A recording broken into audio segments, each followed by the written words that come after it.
ठीक है, welcome back to our another video. So guys, आज हम बात करने वाले हैं टीसीएस डिजिटल प्रोफाइल के बारे में। सो बेसिकली अगर आपको टीसीएस में होता है डिजिटल प्रोफाइल के लिए एंड आपका पैकेज मिलता है 7 लाख का, तो आपको इन हैंड सैलरी कितने मिलने वाली है। तो मैं आपको निंजा प्रोफाइल के बारे में नहीं बताने वाला, डिजिटल प्रोफाइल के बारे में बताने वाला हूँ कि डिजिटल प्रोफाइल के लिए आपको इन हैंड सैलरी कितनी मिलने वाली है, आपका टैक्स कहां पे कटने वाला है, आपका बेसिकली अमाउंट कहां का कट सकता है, वो सारे डिडक्शन के बाद आपको इन हैंड सैलरी बताने वाला हूं। तो चलो स्टार्ट करते हैं। तो आपका पैकेज लगा 7 लाख का एंड मैंने आपसे बोला था कि आपका बेसिक पे बहुत ज्यादा इंपॉर्टेंट होता है, क्योंकि आपके बेसिक पे पे ही ना आपका पीएफ काउंट होता है। तो बेसिक पे मैंने आपको काउंट किया 2.5 लाख, इतना ही मिलेगा, इससे थोड़ा बहुत चेंजेस आ जाएंगे, बट इतना बेसिक पे आपको मिलने वाला है। अगर आपका बेसिक पे इतना हुआ तो उसका 12% आपका पीएफ में चला जाएगा।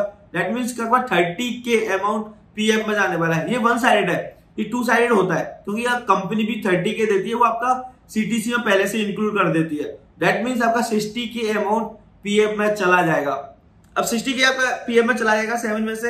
एक तो आपका ये जाने वाला अमाउंट, दूसरा आपका अमाउंट जाने वाला है वो होता है आपका प्रोफेशनल टैक्स, जो 200 रुपए लगता है, आपका लगना ही है। जब आपकी सैलरी स्लिप आएगी ना, तो आप चेक करना, वहां पे प्रोफेशनल टैक्स नाम से वो आएगा लिखा, तो आपका 200 या 250 को, वैसे 200 ही आता है। तो 200 के हिसाब से 2400 रुपीज वो हो गया उसका। फिर उसके बाद आपका ग्रेचुटी कटने वाला है। ग्रेचुटी का अमाउंट भी ना इसी में आपका एडेड होगा। तो मैंने बोला था ग्रेचुटी का जो अमाउंट होता है वो आपका बेसिक पे पे ऑलमोस्ट 4.81% कटता है। बेसिकली वो लगता है आपका बेसिक पे प्लस डीए पे। तो ग्रेचुटी का जो अमाउंट होगा 12,000 के अप्रोक्स आपका लगने वाला है पर ईयर। अब बहुत सारे लोग बोलेंगे भैया ये ग्रेचुटी कटता है तो मिलता है या नहीं।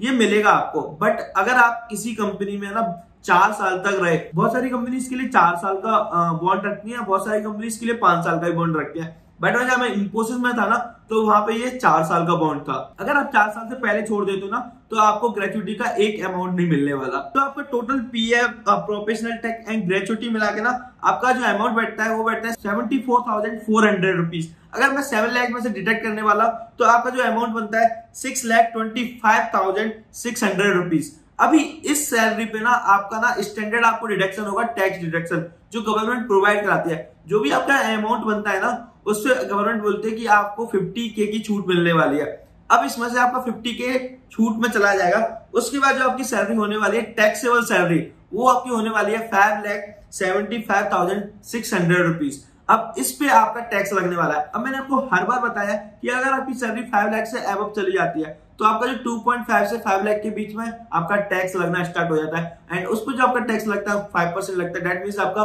12,500 रुपीज आपका टैक्स में चला जाता है वो वाला।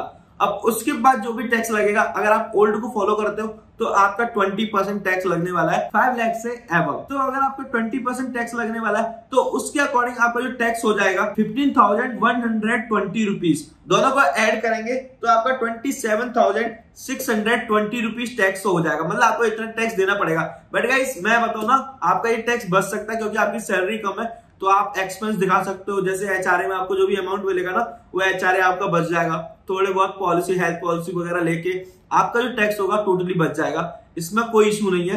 तो आप ना, कोई आपके फैमिली में जॉब कोई करता हो या फिर कोई सीए हो, तो आप उनसे कंसर्न कर सकते हो, तो आपका ये पूरा टैक्स बच सकता है। तो इसके बारे में ज्यादा चिंता मत करना, आपका टैक्स बच जाएगा। बट फिलहाल कंपनी में जब रहोगे तो कंपनी आपका अमाउंट काट लेगी टैक्स का। बहुत सारी कंपनी नहीं काटती है, लेकिन मोस्टली कंपनियां सैलरी में से ये आपका अमाउंट पहले से काट लेगी। अब ये जब अमाउंट कट जाएगा ना, एंड जब भी आपका आईटीआर फिल होगा, तो आप ना ये सारे कागज दिखा देना कि आपके खर्चे कहाँ कहाँ पर है। तो जब भी आप सारे कागज दिखा दोगे ना, तो आपका जो भी टैक्स कटा है, जो भी अमाउंट कटा है, वो आपका सारा अमाउंट रिफंड होके आ जाएगा। एंड उसमें ना आपका जो इंटरेस्ट लगता है, जो आपको इंटरेस्ट मिलने वाला है, वो आपको अप्रोक्स 15 या 16 के बीच में आपको इंटरेस्ट मिलता है उस अमाउंट पे। तो ये भी अच्छा है यार, क्योंकि अमाउंट ज्यादा कट जाए तो अच्छा है, उस पर हमें इंटरेस्ट तो मिल ही जाएगा। तो गाइस ये चीज है। बाकी का मैं आपको बता दूं, अभी आपको पता चल गया होगा आपका कौन कौन सा अमाउंट कटने वाला है। आपका प्रोफेशनल टैक्स कटने वाला है, पीएफ कटने वाला है, ग्रेचुटी कटने वाला है, एंड आपका आईटी टैक्स कटने वाला है। अब ये 4 अमाउंट आपका कटने के बाद आपकी जो सैलरी होने वाली है 5,97,980 रुपीज, ये आपकी पर ईयर सैलरी होने वाली है। एंड आप इसे डिवाइड कर दोगे 12 से, तो आपकी जो पर मंथ सैलरी होने वाली है 49,831 रुपीज। थोड़ा बहुत चेंजेस आएंगे, एग्जैक्ट वैल्यू नहीं आएगी, बट हाँ आपको ना इसके अप्रोक्स सैलरी मिल जाएगी। बट मेन चीज डिपेंड करती है कि आपके टैक्सेस कहाँ कटते हैं, आपका टैक्स कहाँ कटता है, आपका पीएफ कैसे कटता है, ग्रेचुइटी कैसे कटती है, ये सारी चीजें मायने रखती है। एंड इसी से पता चलता है कि आपकी सैलरी कहाँ लाई कर रही है। सो गाइस आपको ये सैलरी मिलने वाली है एंड ये सैलरी बुरी नहीं है, काफी अच्छा अमाउंट है। अगर मेरे को मिलता तो मेरे को बहुत खुशी होती, बट मेरे को नहीं मिला था इनिशियल डेज पे, तो कोई ना। तो गाइस अगर आपको इस टाइप की वीडियोस चाहिए होती है ना सैलरी से रिलेटेड, तो मुझे इस वीडियो के नीचे कमेंट कर सकते हो कि आपको किस टाइप की प्रोफाइल के लिए आप सैलरी रिलेटेड वीडियोस चाहिए। बाय गाइस, मिलते हैं नेक्स्ट वीडियो में नए टॉपिक के साथ, तब तक के लिए बाय।